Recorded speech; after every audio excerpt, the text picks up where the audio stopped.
Nombreux dimanche matin à s'être rassemblés autour du monument aux morts pour commémorer l'armistice du 11 novembre 1918. La cérémonie a débuté par un dépôt de gerbes de M. Fournier et de M. Sicora, président de la section locale de l'Union nationale des combattants.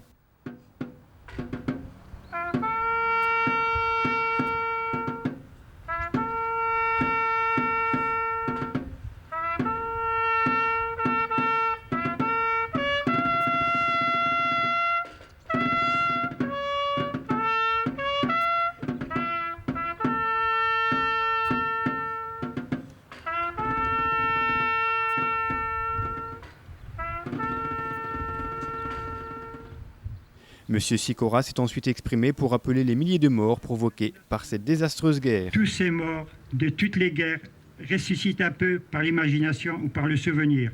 C'est un peu leur fête. Et c'est pour cela que nous sommes ici, devant ce monument, pour penser à tous ceux qui sont morts sans nom, qui depuis des siècles et des millénaires sont passés sur cette terre et l'ont faite telle qu'elle est. Ils font partie de notre vie, ils ont préparé notre vie. Souvenons-nous-en chaque jour. M. Fournier a ensuite lu un communiqué du secrétaire d'État chargé des anciens combattants, Jacques Floch. La grande douleur doit rassembler les Français en deuil. Les morts sont tous confondus dans la même gloire, du simple fantassin à l'officier chargeant à la tête de ses troupes.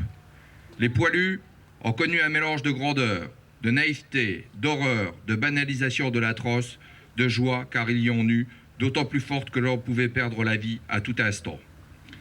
Commémorer le 11 novembre, c'est accomplir notre devoir de mémoire à l'égard de ceux qui nous ont légué les valeurs républicaines et donner des repères moraux pour l'approche d'un avenir que l'on veut toujours meilleur et solidaire.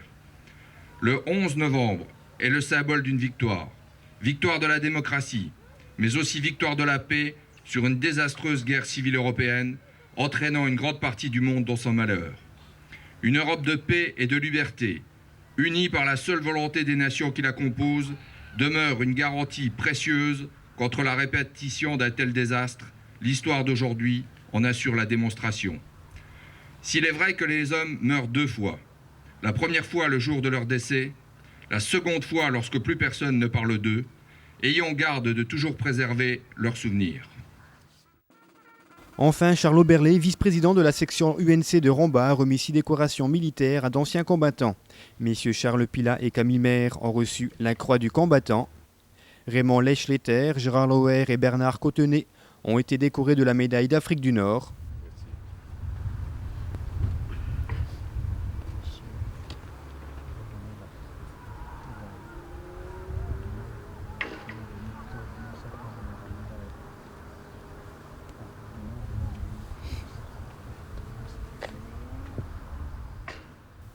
Enfin, Guy Depuy a reçu la médaille commémorative 39-45 avec barrette. La cérémonie s'est achevée avec l'harmonie municipale La Concordia avant qu'un vin d'honneur soit servi au centre Burgère.